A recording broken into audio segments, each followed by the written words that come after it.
ქუთაისის ერთ-ერთ ყველაზე მნიშვნელოვან ძეგლთან, ბაგრატის ტაძართან.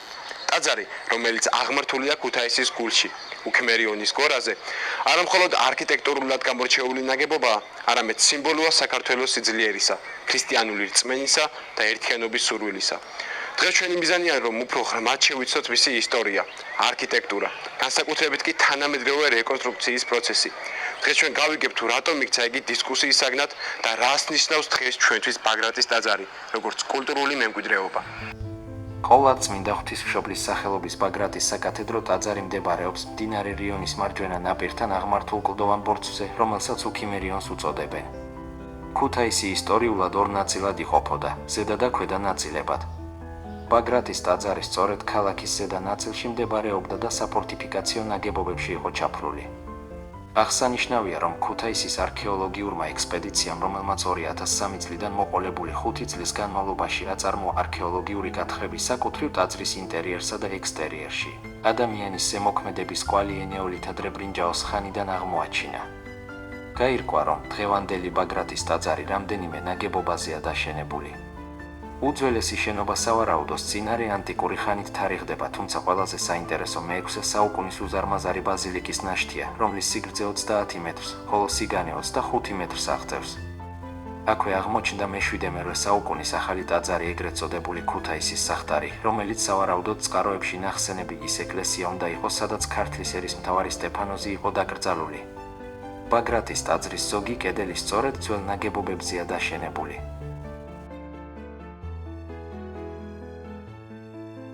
1650-51 წლებში იმერეთში რუსი ელჩები იევლევი და ტოლოჩანოვი იმყოფებოდნენ. ისინი განცვიფრებაში მოიყვანა ტაძრის სიწმინდისა და სიმდიდრის ხილვამ. მათი თქმით, ტაძარში ორი საცეცხლის გარდა სხვა ყველა საეკლესიო ნივთი ოქროსი იყო. ტაძარში დაბრძანებული იყო პალიასტომის ღვთისმშობლის სასწაულმოქმედი ხატი.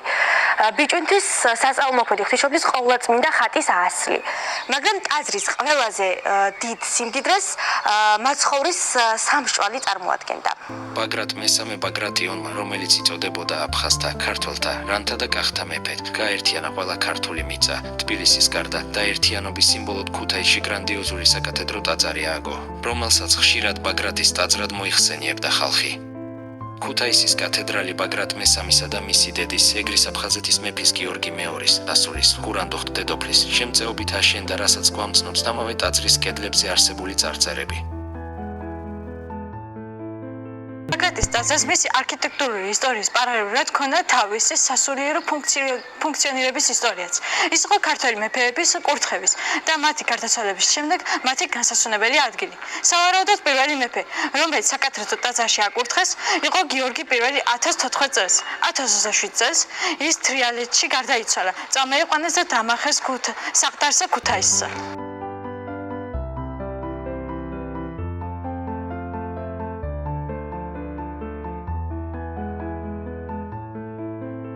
ქუთაისის ტაძარში აკურთხეს მოგვიანებით დავით რუსუდანის ძედ, დასავლეთ საქართველოს მეფედ. დიდრულია ტაძრის მორთულობა. ფასადების გასაფორმებლად გამოყენებული დეკორატიული თაღების სისტემა ფასადებს ერთმანეთთან აკავშირებდა. აღმოსავლეთი ფასადი განსაკუთრებით შთამბეჭდავია 5 დეკორატიული თაღითა და 2 ღრმა ნიშით. ასეთივე განსხვავებაა კაპიტელისა და ბაზების გაფორმებაში. თუ პირველი ოსტატის მიერ ბაზებად გამოყენებულია ჩურჩლის მაგვარი, პლასტიკურად მოდელირებული, ძლიერი ფორმა, მეორე ოსტატი მშრალი კვეთით შესრულებული, ბრტყელი ლილვებით შედგენილი პილასტრებით, მოხაზავს ჩამოყალიბებულ კომპოზიციას.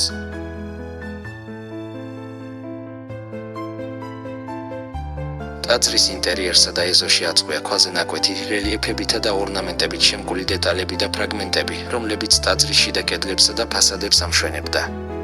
ბაგრატის ტაძრის დახვეწილი პროპორციები, გარემასების ჰარმონიულობა, გრანდიოზული შიდა სივრცე, ფასადების კომპოზიცია, მრავალფეროვანი მორთულობა და რთულ ტექნიკურ ამოცანათა დაძლევა მოწმობს არქიტექტორის შესანიშნავ მხატვრულ ნიჭს, დიდ პრაქტიკულ გამოცდილებასა და ოსტატობას.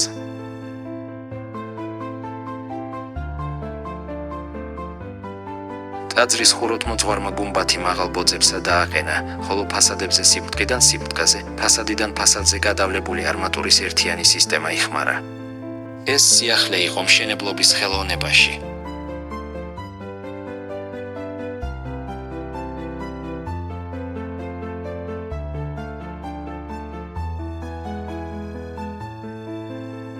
სამსართულიანი კოშკი ტაძრის მშენებლობის დასრულებამდეა აგებული. ის ჩრდილო-დასავლეთ კუთხეში მდებარეობს და დღემდე უკეთაა შემონახული. სამივე სართულზე თითო ოთახია ბუხრებითა და თახჩებით. ამ კოშკში სავარაუდოდ ქუთაისში მსჯავრე ეპისკოპოსი ცხოვრობდა. ბაგრატის ეკლესია მოგვითხრობს შუა საუკუნეების საქართველოს ისტორიას მისი ჩუქურთმებითა და მოზაიკებით, რომლის ნაშთებით შემონახულია როგორც კედლებზე, ასევე იატაკზე და წარმოადგენენ ოქროს ხანის ქართული ხუროთმოძღვრების ნიმუშებს. ბაგრატის ტაძარს თავისი ხუროთმოძღვრული და მხატვრული ღირსებით განსაკუთრებული ადგილი უჭირავს ქართული არქიტექტურის ისტორიაში, როგორც განვითარებული შუა საუკუნეების დროინდელი სტილის საბოლოოდ დამამკვიდრებელ ნაწარმოებს. ისტორიულად კი იგი გაერთიანებული საქართველოს სიმბოლოა. მე-11 საუკუნის პირველ ნახევარში ტაძარს სამხრეთიდან და დასავლეთიდან მდიდრულად მოჩუქურთმებული კარიბჭეები მიაშენეს, რომლებიც ძეგლს მე-19 საუკუნის 30-იან წლებამდე ჰქონდა შემორჩენილი.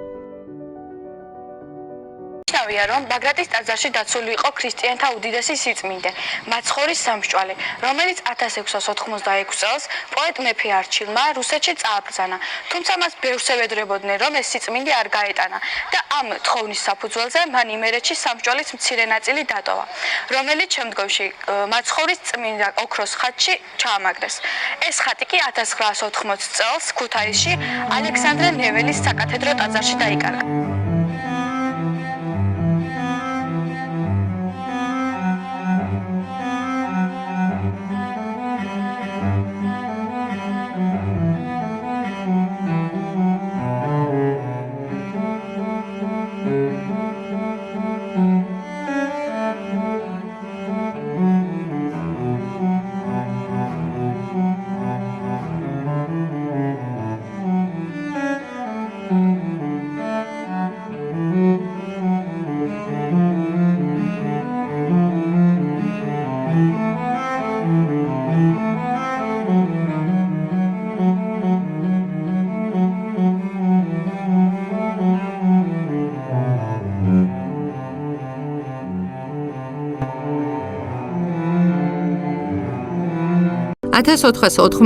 წელს კონსტანტინე მეორის მიერ მოწვეულმა სამეფო დარბაზმა საქართველოს ფაქტობრივი დაშლა ფორმალურადაც ცნოდა, ამის შემდეგ ქუთაისი ხდება იმერეთის სამეფოს დედაქალაქი. 1510 წელს იმერეთში შემოჭრილ ოსმალებს ბაგრატ იმერთა მეფემ წინააღმდეგობა ვერ გაუწია. აღსანიშნავია, რომ 2003 წლიდან მიმდინარე ქუთაისის არქეოლოგიურმა ექსპედიციამ 1510 წლის დიდი ხანძრის კვალი დაადასტურა ტაძრის ინტერიერში. ბაგრატის ეკლესიისთვის განსაკუთრებით საბედისწერო გამოდგა მე-17 საუკუნე, როდესაც ოსმალებისგან ქუთაისის ციხე-ქალაქს საშიშროება შეექმნა. იმერეთის მეფე ალექსანდრე მესამე იძულებული გახდა გაემაგრებინა ქალაქი და დიდი ზღუდე შემოევლო, თუმცა მოგვიანებით 1666 წელს მოღალატე ფეოდალის სეხნია ჩხეიძის დახმარებით ოსმალებმა ხელთ იგდეს ქუთაისის ციხე. 1691 წელს კი, როცა არჩილ მეფის მეთაურობით ქართველებმა მისი გათავისუფლება კიდევ ერთხელ სცადეს, გამძვინვარებულმა ოსმალებმა ციხის ტერიტორიაზე არსებული ბაგრატის ტაძარი ააფეთქეს. მაშინ ჩამოიქცა გუმბათი და შეირყა კედლები. ტაძრის მოკაზმულობა და მარმარილოს პერანგი მოხსნეს და ოსმალეთში წაიღეს. ოსმალებისგან თითქმის მორღვეულ ტაძარს საბოლოო დაზიანება რუსთა კორპუსის გენერალმა ტოტლებენმა მიაყენა 1770 წელს.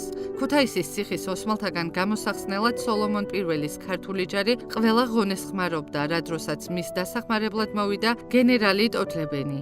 მან არ გაიზიარა სოლომონ პირველის მიერ შემუშავებული საბრძოლო გეგმა. ციხის გაძარცვით აჟიტირებულმა ტოტლებენმა ზარბაზნები ქუთაისის ციხის მიმდებარედ მწვანეყვავილას კუნძზე განალაგა და იქიდან დაიწყო სროლა.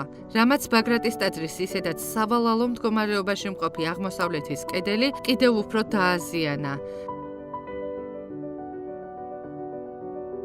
1827 წელს საქართველოში ემოგზაურა ნიკოლოს პირველმა. საქართველოს იმერეთის სინოდის კანტორის ხელმძღვანელობამ სამზადისი დაიწყო იმპერატორთან შესახვედრად. დასავლეთ საქართველოში გამოიგზავნა სინოდის კანტორის არქიტექტორი რიპარდი. მას დაევალა დაეთვალიერებინა იმპერატორის მარშრუტზე არსებული ისტორიული ძეგლები. რიპორტმა მოინახულა ბაგრატის ტაძარიც და მისი კედლები სიძველის გამო მიიჩნია საშიშად, ვინაიდან დარჩენილი იყო მხოლოდ კარიბჭე და ამიტომ მიზანშეწონილად ჩათვალა მისი დანგრევა, რომელიც დაჯდებოდა 700 მანეთით. თუმცა გამომდინარე იქიდან, რომ ბაგრატის ტაძრის გრანდიოზული კედლების დასანგრევა დრო არ ყოფნიდათ, მისი დანგრევა მიზანშეუწონლად იქნა მიჩნეული.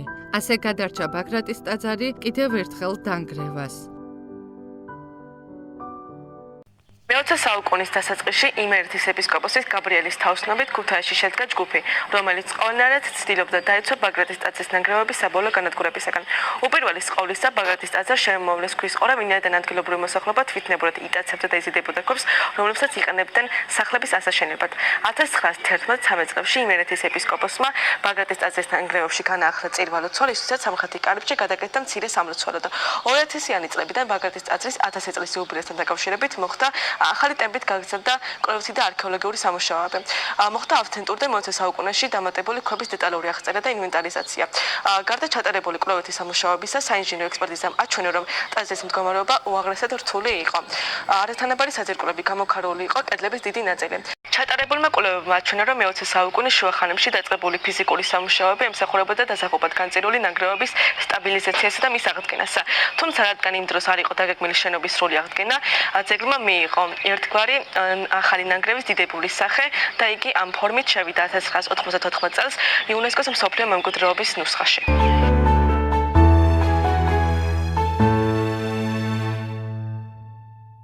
2009 წელს საქართველოს პრეზიდენტის მიხაილ სააკაშვილის ინიციატივით საქართველოს მთავრობამ დაიწყო ბაგრატის რეკონსტრუქცია. პროექტი შენობაზე გუმბათის დადგმას გულისხმობდა. რეკონსტრუქციის პროექტმა საზოგადოებაში არაერთგვაროვანი და მძაფრი რეაქცია გამოიწვია. 2012 წელს სანქტ-პეტერბურგში გაიმართა 26 სხდომა, რომლის მიხედვითაც მემკვიდრეობის ცენტრის დირექტორმა განაცხადა, რამდენად ბაგრატს შეუსაბამო რეკონსტრუქცია ჩაუტარდა. იუნესკოს ექსპერტებმა დაამტკიცეს, რომ მან ის ღირებულებები დაკარგა. ბაგრატის ტაძარი დღესაც აგრძელებს თავის საუცხო ისტორიას. ის დგას მშვიდად და ამაყად, როგორც დროთა დინებაში გამტკიცებული სიმბოლო. ეს არ არის მხოლოდ ქვით ნაგები ტაძარი, ეს არის რწმენის, ერთიანობისა და სიდიადის ხმა, რომელიც საუკუნეებს ზემოდან დახურებს და ჩვენს გუნებში მომავლისკენ მტკიცე ნაბიჯებს გვათხოვებს.